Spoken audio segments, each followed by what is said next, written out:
any kind of high god, a creator god especially, is essentially a fertility god. Fertility was a particularly masculine attribute of both deities and human males in the ancient world. And so any high god, fertility god, creator god worth his salt is equipped with, a sizable penis, and it's a penis that's incredibly potent and fertile. And so we find in a lot of these mythological texts, like so this particular example about ale is from the city-state of Ugarit, which is on the coast of what's now modern-day Syria, to the Mediterranean coast. So around 14th century to 12th century BCE is when this particular city-state was at its height. And this was a god who kind of, performed a kind of a masturbation sex act to entice these two young goddesses to have sex with him, and they completely buckle. They're incredibly impressed with it, have sex with him, they both get pregnant, and they give birth to these to more deities. And and this is quite normal in the sense that to have deities that there was no kind of embarrassment or hesitation about the idea that your gods could be sexually active. They were sexual beings.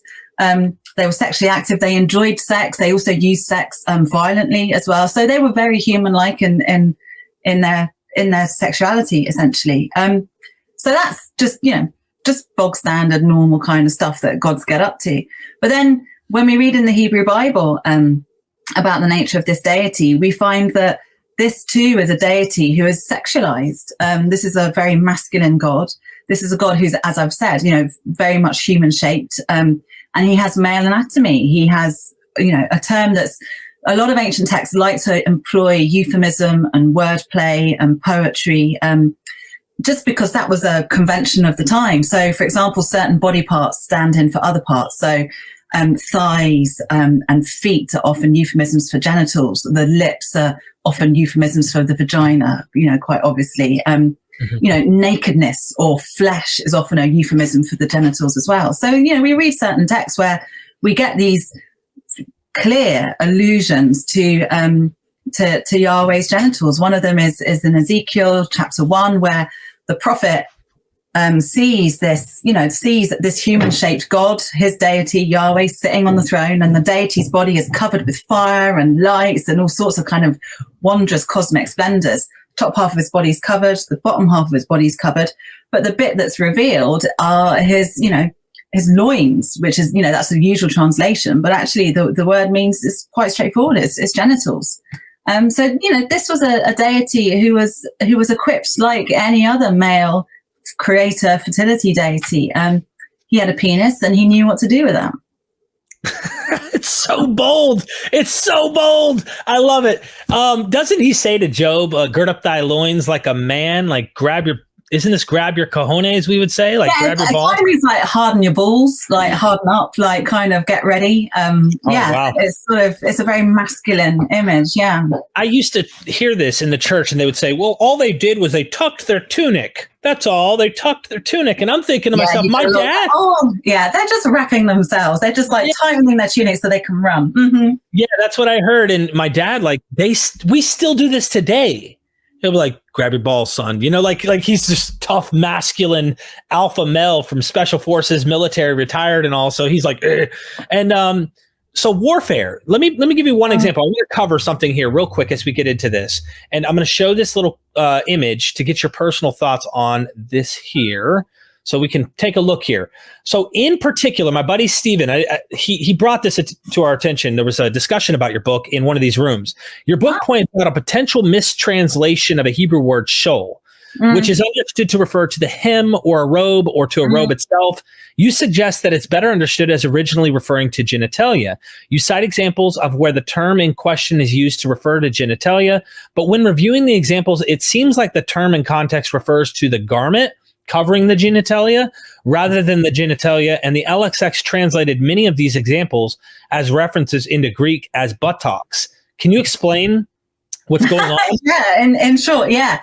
So quite often what's going on in the Masoretic text or in the Hebrew Bible text is that you quite often get the notion that it's so elastic are these idioms and euphemisms that you get the idea that even something that, so in the prophetic text, this word shul tends to be used for genitalia, primarily female genitalia, because that's what gets talked about the most in the Hebrew Bible, because normally it's in context of misogyny and condemnation and sexual violence. So let's just get that out there. These are very masculinist texts written by men for men. But yeah, so quite often with these euphemisms, it's almost like you get a sense of an extension, so that by lifting a woman's skirts, you're exposing her genitalia. But you get a slippage, like an overlap. So for example, another example of a body part where you get a similar kind of thing happening is when Yahweh says, I hurl my shoe on Edom. That basically means he is trampling on Edom, but the shoe and the foot are so closely associated. It's almost as if one is an extension of the other. And that's exactly what's happening in those Masoretic texts there.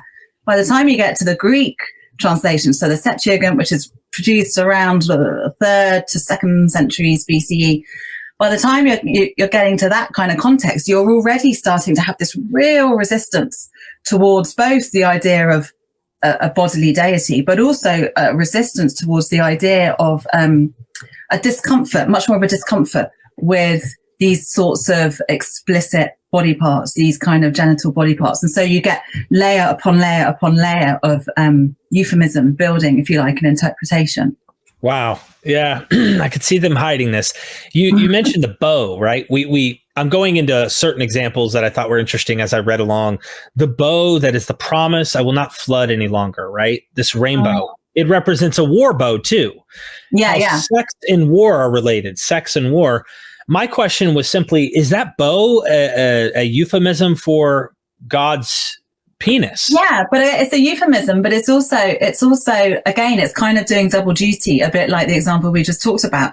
So a lot of scholars agree that a lot of that Genesis material early on that talks about creation and the flood is obviously riffing off much older Mesopotamian stories. So, we all know there were older versions of the flood story that was circulating around, much older.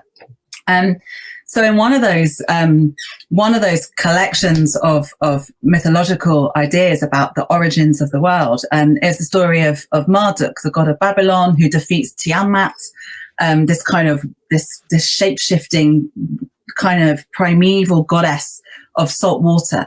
And he defeats her with various, the world is created, the cosmos is created from her dismembered body parts, basically. But in the process of that battle, one of the things that Marduk uses against her is his war bow called Deluge. And quite often Babylonian scribes would just summarize the story by just saying, Tiamat, who Marduk defeated with his penis. So his war bow was equated with his penis. They were both symbols of ferocious, hyperpotent, aggressive masculinity. And these are, the bow is a penetrative weapon. I mean, you don't need to be a genius to kind of follow through the idiom in that sense. So yeah, when we have this little kind of image of Yahweh's bow, his rainbow is doing double duty as both a bow, a war bow, and a rainbow as a kind of constellation, if you like, in the sky. But it's also alluding to this very much older mythic motif of one god defeating basically watery chaos, flood, with the penis. And you kind of get that rainbow imagery also in that Ezekiel text I just mentioned, where like when the prophet is looking at the genitals of God, he's couching it in terms of a rainbow. So you're kind of like, okay, yeah. So you can see that correlation between like a divine bow, a penis, and a rainbow. So there's all sorts of kind of overlaying of mythic ideas, literary devices and euphemisms, poetic texts and intertextual readings of different sorts of texts too, that have formed these particular biblical stories. And join MythVision's Patreon today to access hundreds of videos that I have worked hard in high quality content that are not in public domain. They're only on the Patreon.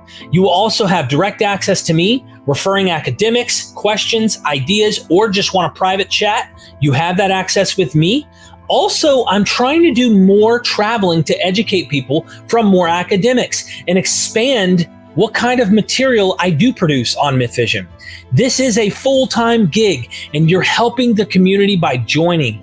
I'm trying to put together more to educate people who have harmful cultic practices or ways in which they're harming society. We are educating them from MythVision on better understanding these ancient texts and mythologies and history in a way like not many shows do. So please, I could use your help, and you're going to get and benefit a lot by joining as a member.